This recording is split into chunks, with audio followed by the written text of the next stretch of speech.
चुरा लिया है तुमने जो दिल को, नजर नहीं चुराना सनम,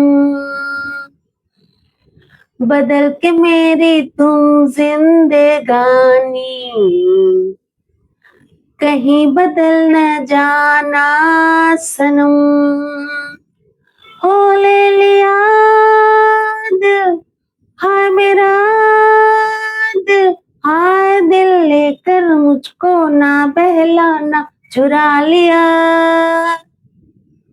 दोस्तों, टाइटल देख के आप समझ ही गए होंगे कि ये किसका गाना है और आज मैं किसके बारे में बात करने वाली हूँ। गाइस, मैं हूँ बीना कपड़िया। आपका बहुत बहुत स्वागत है मेरे चैनल इनसाइट्स बाय बीना में। दोस्तों, आशा जी तो हमें छोड़कर चली गई, लेकिन उनकी मधुर मखमली आवाज आज भी हमारे कानों में गूंज रही है। आपकी, मेरी, हम सब की फेवरेट आशा ताई को श्रद्धांजलि अर्पित करने के लिए आज मैंने भी उन्हीं की तरह पहनावा किया हुआ है। दोस्तों, आशा जी के बहुत सारे वीडियोस बने हैं जो उनकी निजी जिंदगी के बारे में बात करते हैं, जहाँ पे बताया गया है कि उनकी लाइफ में बहुत ही स्ट्रगल थी। सही बात है, लेकिन आज मैं उनकी स्ट्रगल के बारे में नहीं, उनसे मिलने वाले इंस्पिरेशन के बारे में बात करना चाहती हूँ।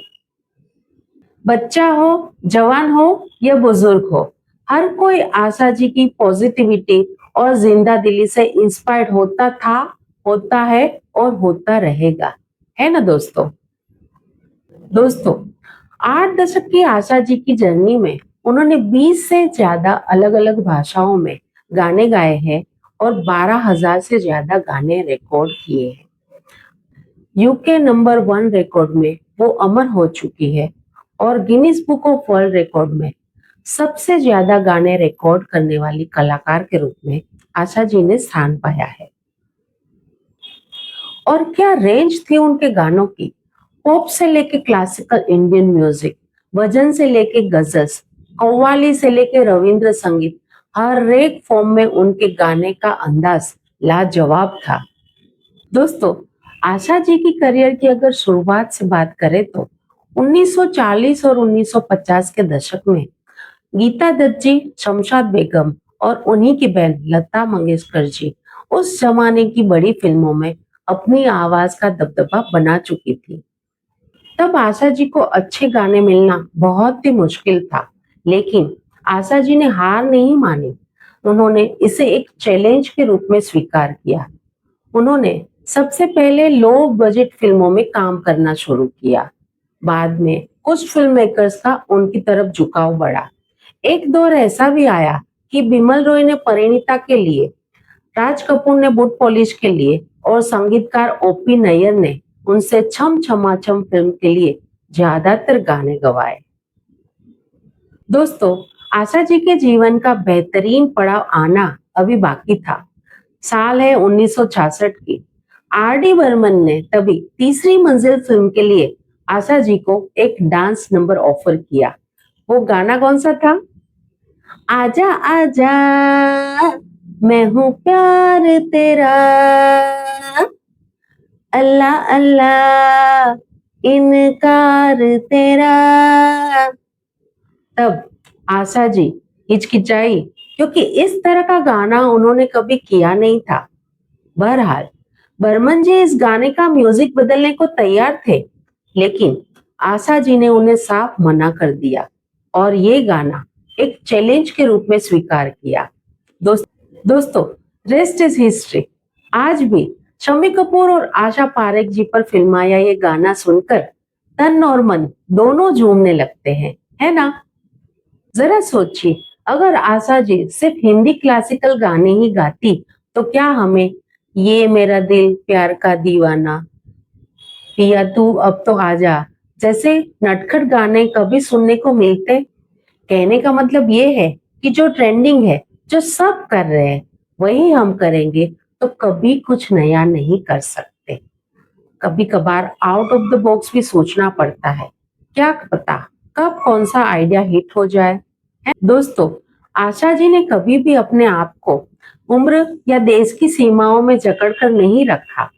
उन्होंने न केवल भारत के लिए बल्कि विदेश में भी अपनी आवाज का जादू बनाए रखा।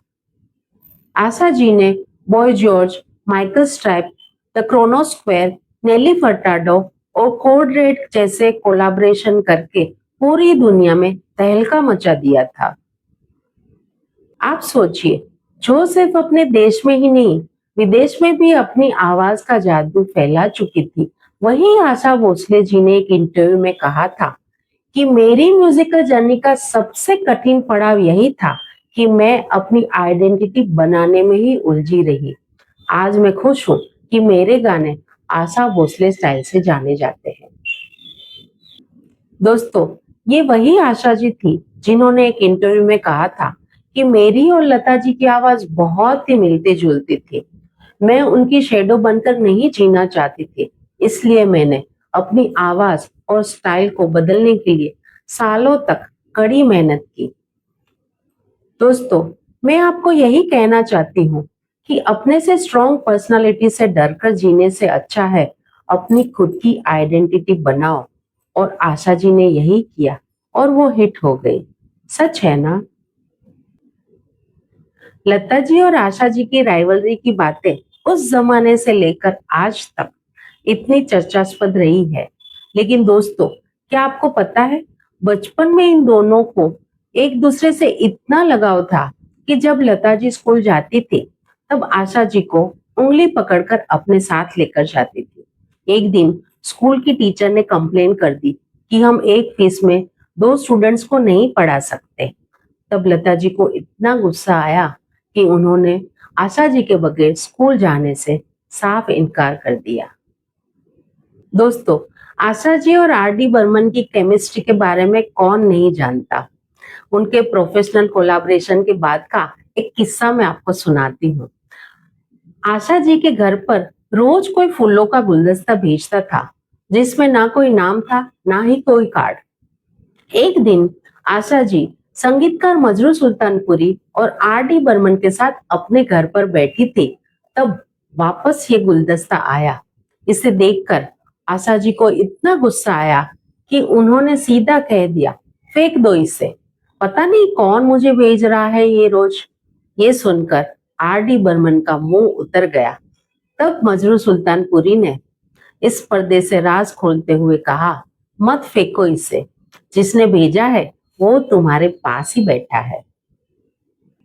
उसके बाद आशा जी और बर्मन दा का प्रोफेशनल कोलैबोरेशन तो हुआ, साथ में पर्सनल कोलैबोरेशन भी हुआ। इस जोड़ी ने बहुत ही हिट गाने दिए। सिर्फ प्रोफेशनल लाइफ में ही नहीं, पर्सनल लाइफ में भी ये जोड़ी बहुत ही हिट रही। शादी के 14 साल बाद पंचमदा चल बसे। तब आशा जी इनसे इतना अटैच्ड हो चुकी थी कि वो ये मानने को ही तैयार नहीं थी कि पंचमदा अब इस दुनिया में नहीं रहे। यहाँ तक कि जिस रूम में पंचमदा की डेड बॉडी रखी थी, वहां पर भी जाने से आशा जी ने साफ इनकार कर दिया। उन्होंने गुलजार साहब से कहा, मैं बरमंदा को मरा हुआ नहीं देख सकती, मैं अपने दिल में उन्हें जीवित ही देखना चाहती हूँ। दोस्तों, क्या आपको पता है, आशा जी एक बेहतरीन सिंगर तो थी ही, साथ में वो एक आला दर्जा की कुक भी थी। उन्होंने अपनी ये स्किल को प्रोफेशनली लिया था और दुबई, कतार, अबू धाबी, बर्मिंघम और मैनचेस्टर में आशाज नाम से रेस्टोरेंट खोले थे, जहां पे उनके और बर्मंदा के फेवरेट डिशेस परोसे जाते हैं और साथ में बैकग्राउंड में उनके सदाबहार गाने बजते हैं। दोस्तों, क्या आपको पता है आशा जी की फेवरेट डिश कौन कौन सी थी? कमेंट बॉक्स में जरूर बताइएगा। दोस्तों, आशा जी मल्टी टैलेंटेड थी। 79 साल की उम्र में उन्होंने माई फिल्म से एक्टिंग डेब्यू किया था और उनकी एक्टिंग की सिर्फ उनके फैंस ने ही नहीं, क्रिटिक्स ने भी बहुत तारीफ की थी। और दोस्तों, 90th बर्थडे पर आशा जी ने दुबई के कोका कोला अरेना में लाइव कॉन्सर्ट किया था, जहां पे उन्होंने गाना गाने के साथ डांस भी किया। सोचिए दोस्तों, 90 साल की उम्र में गाना गाने के साथ डांस करना, ये सिर्फ आशा जी ही कर सकती थी।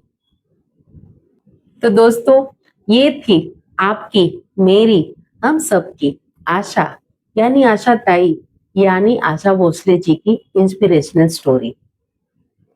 उनके जीवन से हमें ये इंस्पिरेशन मिलती है कि बदलाव, वैरायटीज, वेरिएशन को हमें जीवन में अपनाना चाहिए। वो कहते हैं ना, बदलाव जीवन का नियम है।